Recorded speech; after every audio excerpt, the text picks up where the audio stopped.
ओम शांति। 27 जुलाई 2024 प्यारे बाबा के महावाक्य। मीठे बच्चे, बाप समान रहम दिल और कल्याणकारी बनो। समझदार वह जो खुद भी पुरुषार्थ करे और दूसरों को भी कराए। प्रश्न: तुम बच्चे अपनी पढ़ाई से कौन सी चेकिंग कर सकते हो? तुम्हारा पुरुषार्थ क्या है? उत्तर: पढ़ाई से तुम चेकिंग कर सकते हो कि हम उत्तम पाठ बजा रहे हैं या मध्यम या कनिष्ठ। सबसे उत्तम पाठ उनका कहेंगे जो दूसरों को भी उत्तम बनाते हैं, अर्थात सर्विस कर ब्राह्मणों की वृद्धि करते हैं। तुम्हारा पुरुषार्थ है पुरानी जुत्ती उतार नई जुत्ती लेने का। जब आत्मा पवित्र बने तब उसे नई पवित्र जुत्ती यानी शरीर मिले। ओम शांति। बच्चे दो तरफ से कमाई कर रहे हैं। एक तरफ है याद की यात्रा से कमाई और दूसरी तरफ है 84 के चक्र के ज्ञान का सिमरण करने से कमाई। इसको कहा जाता है डबल आमदनी और अज्ञान काल में होती है अल्पकाल क्षण भंगुर सिंगल आमदनी। ये तुम्हारे याद की यात्रा की आमदनी बहुत बड़ी है। आयु भी बड़ी हो जाती है, पवित्र भी बनते हो, सभी दुखों से छूट जाते हो। बहुत बड़ी आमदनी है। सतयुग में आयु भी बड़ी हो जाती है, दुख का नाम नहीं, क्योंकि वहाँ रावण राज्य ही नहीं। अज्ञान काल में पढ़ाई का अल्पकाल का सुख रहता है और दूसरा पढ़ाई का सुख शास्त्र पढ़ने वालों को मिलता है। उनसे फॉलोअर्स को कुछ फायदा नहीं। फॉलोअर्स तो है भी नहीं, क्योंकि वह तो न ड्रेस आदि बदलते न घर बार छोड़ते, तो फॉलोअर्स कैसे कह सकते? वहाँ तो शांति पवित्रता सब है। यहाँ अपवित्रता के कारण घर घर में कितनी अशांति होती है। तुमको मत मिलती है ईश्वर की। अभी तुम अपने बाप को याद करो, अपने को ईश्वरीय गवर्नमेंट समझो, परंतु तुम हो गुप्त। दिल में कितनी खुशी होनी चाहिए। अभी हम हैं श्रीमत पर, उनकी शक्ति से सतो प्रधान बन रहे हैं। यहाँ तो कोई राज्य भाग लेना नहीं है। हमारा राज्य भाग होता ही है नई दुनिया में। अभी उसका मालूम पड़ा है। इन लक्ष्मी नारायण के 84 जन्मों की कहानी तुम बता सकते हो। भल कोई भी मनुष्य मात्र हो, कैसा भी कोई पढ़ाने वाला हो, परंतु एक भी ऐसे कह नहीं सकेंगे कि आओ तो हम इन्हों के 84 जन्म की कहानी बताएं। तुम्हारी बुद्धि में अब स्मृति रहती है, विचार सागर मंथन भी करते हो। अब तुम हो ज्ञान सूर्यवंशी, फिर सतयुग में कहा जाएगा विष्णुवंशी। ज्ञान सूर्य प्रकटा। इस समय तुम्हें ज्ञान मिल रहा है ना? ज्ञान से ही सद्गति होती है। आधा कल्प ज्ञान चलता है, फिर आधा कल्प अज्ञान हो जाता है। ये भी ड्रामा में नूद है। तुम अभी समझदार बने हो। जितना जितना तुम समझदार बनते हो, औरों को भी आप समान बनाने का पुरुषार्थ करते हो। तुम्हारा बाप रहम दिल कल्याणकारी है, तो बच्चों को भी बनना है। बच्चे कल्याणकारी ना बने तो उनको क्या कहेंगे? गायन भी है ना, हिम्मते बच्चे मददे बाप। ये भी जरूर चाहिए, नहीं तो वर्षा कैसे पाएंगे? सर्विस अनुसार तो वर्षा पाते हो। ईश्वरीय मिशन होना, जैसे क्रिश्चियन मिशन, इस्लामी मिशन होती है, वह अपने धर्म को बढ़ाते हैं। तुम अपने ब्राह्मण धर्म और दैवी धर्म को बढ़ाते हो। ड्रामानुसार तुम बच्चे जरूर मददगार बनेंगे। कल्प पहले जो पार्ट बजाया था वह जरूर बजाएंगे। तुम देख रहे हो हर एक अपना उत्तम, मध्यम, कनिष्ठ पार्ट बजा रहे हैं। सबसे उत्तम पार्ट वह बजाते जो उत्तम बनाने वाला है। तो सभी को बाप का परिचय देना है और आदि मध्य अंत का राज समझाना है। ऋषि मुनि आदि भी नेति नेति कहते गए और फिर कह देते सर्वव्यापी है और कुछ नहीं जानते। ड्रामानुसार आत्मा की बुद्धि भी तमो प्रधान बन जाती है। शरीर की बुद्धि नहीं कहेंगे, आत्मा में ही मन बुद्धि है। ये अच्छी रीति समझकर और फिर बच्चों को चिंतन करना है, फिर समझाना होता है। वो लोग शास्त्र आदि सुनाने के लिए कितने दुकान निकाल बैठे हैं। तुम्हारी भी दुकान है। बड़े बड़े शहरों में बड़े दुकान चाहिए। बच्चे जो तीखे होते हैं उनके पास खजाना बहुत रहता है। इतना खजाना नहीं है तो कोई को दे भी नहीं सकते हैं। धारणा नंबरवार होती है। बच्चों को अच्छी रीति धारणा करनी है जो किसी को समझा सके। बात कोई बड़ी नहीं है, सेकंड की बात है बाप से वर्षा लेना। तुम आत्माएं बाप को पहचान गए हो तो बेहद के मालिक हो गए। मालिक भी नंबरवार होते हैं।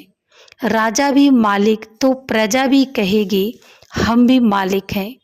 यहाँ भी सब कहते हैं ना हमारा भारत। तुम भी कहते हो श्रीमत पर हम अपना स्वर्ग स्थापन कर रहे हैं। फिर स्वर्ग में भी राजधानी है, अनेक प्रकार के दर्जे हैं। पुरुषार्थ करना चाहिए ऊंच पद पाने का। बाप कहते हैं जितना अभी पुरुषार्थ कर पद पाएंगे वही कल्प कल्पांतर के लिए होगा। इम्तिहान में कोई कम मार्क्स हो जाती है तो फिर हार्ट फेल भी हो जाते हैं। ये तो है बेहद की बात। पूरा पुरुषार्थ नहीं किया तो फिर दिल शिकस्त भी होंगे, सजा भी खानी पड़ेगी। उस समय कर ही क्या सकेंगे? कुछ भी नहीं। आत्मा क्या करेगी? वो लोग तो जीव घात करते हैं, डूब मरते हैं। इसमें घात आदि की बात नहीं। आत्मा का तो घात होता नहीं, वह तो है अविनाशी। बाकी शरीर का घात होता है जिससे तुम पाठ बजाते हो। अभी तुम पुरुषार्थ करते हो। ये पुरानी जुत्ती उतार, हम नई दैवी जुत्ती ले लेवे। ये कौन कहते हैं? आत्मा। जैसे बच्चे कहते हैं ना हमको नया कपड़ा दो, हम आत्माओं को भी नया कपड़ा चाहिए। बाप कहते हैं तुम्हारी आत्मा नई बने तो शरीर भी नया चाहिए, तब शोभा है। आत्मा के पवित्र होने से 5 तत्व भी नए बन जाते हैं। 5 तत्वों का ही शरीर बनता है। जब आत्मा सतो प्रधान है तो शरीर भी सतो प्रधान मिलता है। आत्मा तमो प्रधान तो शरीर भी तमो प्रधान। अब सारी दुनिया के पुतले तमो प्रधान हैं। दिन प्रतिदिन दुनिया पुरानी होती जाती, गिरती जाती है। नई से पुरानी तो हर एक चीज़ होती है। पुरानी हो फिर डिस्ट्रॉय होती है। ये तो सारी दुनिया का सवाल है। नई दुनिया को सतयुग, पुरानी दुनिया को कलयुग कहा जाता है। बाकी संगम युग का तो किसको भी पता नहीं है। तुम ही जानते हो ये पुरानी दुनिया बदलनी है। अब बेहद का बाप, जो बाप टीचर गुरु है, उनका फरमान है कि पावन बनो। काम जो महाशत्रु है उन पर जीत पहन जगत जीत बनो। जगत जीत अर्थात विष्णु वंशी बनो। बात एक ही है। इन अक्षरों का अर्थ तुम जानते हो, बच्चे जानते हैं। हमको पढ़ाने वाला है बाप। पहले तो ये पक्का निश्चय चाहिए। बच्चा बड़ा होता है तो बाप को याद करना पड़े, फिर टीचर को, फिर गुरु को याद करना पड़े। भिन्न भिन्न समय पर तीनों को याद करेंगे। यहाँ तो तुमको तीनों ही इकट्ठे एक ही टाइम पर मिले हैं। बाप टीचर गुरु एक ही है।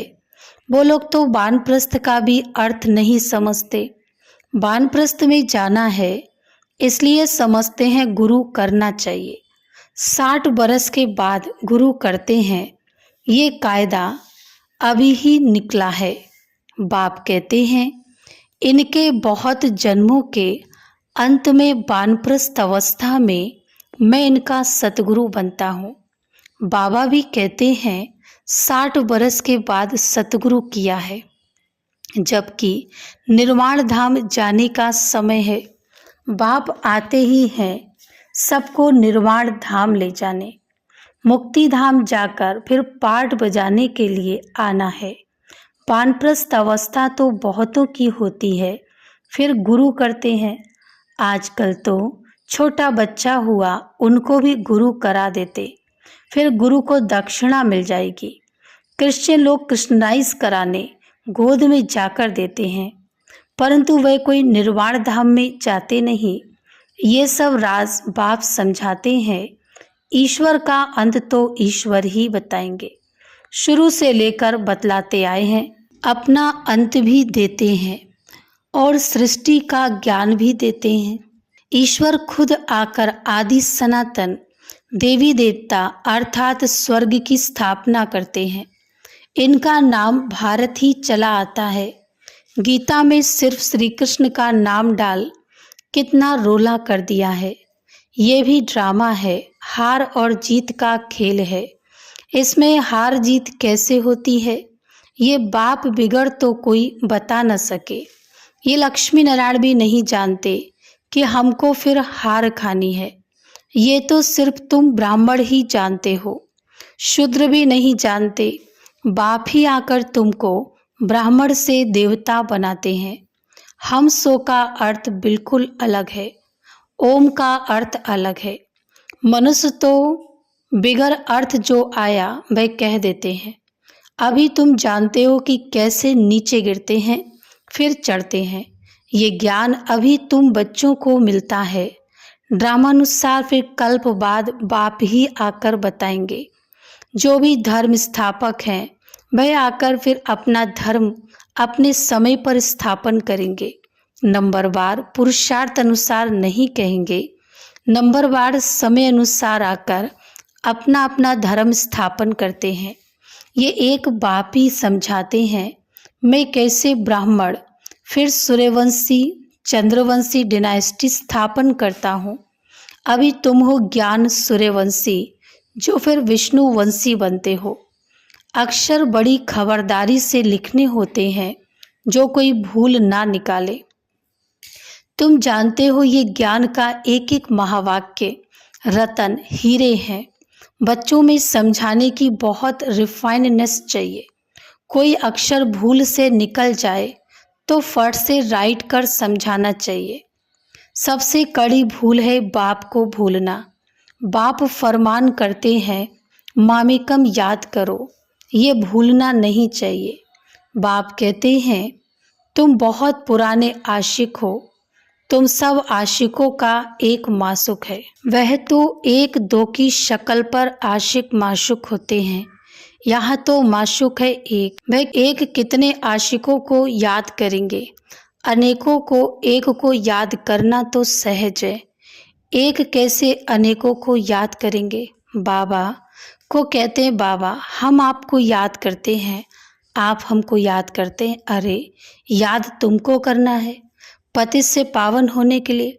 मैं थोड़ी पतित हूँ जो याद करूँ। तुम्हारा काम है याद करना, क्योंकि पावन बनना है। जो जितना याद करते हैं और अच्छी रीति सर्विस भी करते हैं उनको धारणा होती है। याद की यात्रा बहुत डिफ़िकल्ट है, इसमें ही युद्ध चलती है। बाकी ऐसे नहीं कि 84 का चक्र तुम भूल जाएंगे। ये कान सोने का बर्तन चाहिए। जितना तुम याद करेंगे उतनी धारणा अच्छी होगी, इसमें ताकत रहेगी। इसलिए कहते हैं याद का जौहर चाहिए। ज्ञान से कमाई है, याद से सर्व शक्तियाँ मिलती हैं नंबरवार। तलवारों में भी नंबरवार जौहर का फर्क होता है। वह तो है स्थूल बातें, मूल बात बाप एक ही कहते हैं, अलफ को याद करो। दुनिया के विनाश के लिए ये एक एटॉमिक बॉम्ब जाकर रहेगा और कुछ नहीं। उसमें ना सेना चाहिए ना कैप्टन। आजकल तो ऐसा बनाया है जो वहाँ बैठे बैठे बॉम्ब छोड़ेंगे। तुम यहाँ बैठे बैठे राज्य लेते हो, वह वहाँ बैठे सबका विनाश करा देंगे। तुम्हारा ज्ञान और योग उनका मौत का सामान इक्वल हो जाता है। ये भी खेल है। एक्टर्स तो सब है ना। भक्ति मार्ग पूरा हुआ है। बाप ही आकर अपना और रचना के आदि मध्य अंत का परिचय देते हैं। अब बाप कहते हैं, व्यर्थ की बातें तुम नहीं सुनो, इसलिए हियर नो इविल। इसका चित्र बनाया है। आगे बंदर का बनाते थे, अब मनुष्य का बनाते हैं, क्योंकि सूरत मनुष्य की है परंतु सीरत बंदर जैसी है। इसीलिए भेंट करते हैं, अभी तुम किसकी सेना हो? शिव बाबा की। बंदर से तुमको मंदिर लायक बना रहे हैं। कहाँ की बात कहाँ ले गए हैं। बंदर कोई पुल आदि बांध सकता है क्या? ये सब दंत कथाएं। कभी भी कोई पूछे शास्त्रों को तुम भी मानते हो? बोलो वाह। ऐसा कौन होगा जो शास्त्रों को नहीं मानेगा? हम सबसे जास्ती मानते हैं। तुम भी इतना नहीं पढ़ते हो जितना हम पढ़ते हैं। आधा कल्प हमने पढ़े हैं। स्वर्ग में शास्त्र भक्ति की कोई चीज नहीं होती। कितना सहज बाप समझाते हैं, फिर भी आप समान बना नहीं सकते। बच्चों आदि के बंधन के कारण कहाँ निकल नहीं सकते। ये भी ड्रामा ही कहेंगे। बाप कहते हैं, हफ्ता 15 दिन कोर्स ले, फिर आप समान बनाने लग जाना चाहिए। जो बड़े बड़े शहर हैं, कैपिटल में घेराव डालना चाहिए, तो फिर उनका आवाज निकलेगा। बड़े आदमी बिगर कोई का आवाज निकल ना सके। जोर से घेराव डालो तो फिर बहुत आएंगे। बाप के डायरेक्शंस मिलते हैं ना। अच्छा, मीठे मीठे सिकिलदे बच्चों प्रति माता पिता बाप दादा का याद प्यार और गुड मॉर्निंग। रूहानी बाप की रूहानी बच्चों को नमस्ते। हम रूहानी बच्चों की रूहानी माता पिता बाप दादा को याद प्यार, गुड मॉर्निंग और नमस्ते।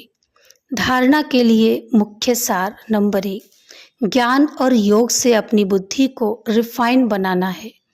बाप को भूलने की भूल कभी नहीं करनी है।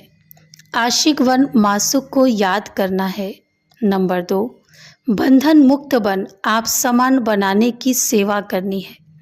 ऊंच पद पाने का पुरुषार्थ करना है। पुरुषार्थ में कभी दिल से कष्ट नहीं बनना है।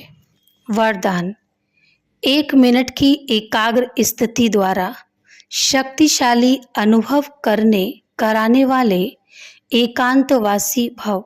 स्पष्टीकरण, एकांतवासी बनना अर्थात कोई भी एक शक्तिशाली स्थिति में स्थित होना। चाहे बीज रूप स्थिति में स्थित हो जाओ, चाहे लाइट माइट हाउस की स्थिति में स्थित हो, विश्व को लाइट माइट दो। चाहे फरिश्तेपन की स्थिति द्वारा औरों को अव्यक्त स्थिति का अनुभव कराओ। 1 सेकंड व 1 मिनट भी अगर इस स्थिति में एकाग्र हो स्थित हो जाओ तो स्वयं को और अन्य आत्माओं को बहुत लाभ दे सकते हो। सिर्फ इसकी प्रैक्टिस चाहिए। स्लोगन, ब्रह्मचारी वह है जिसके हर संकल्प, हर बोल में पवित्रता का वाइब्रेशन समाया हुआ है।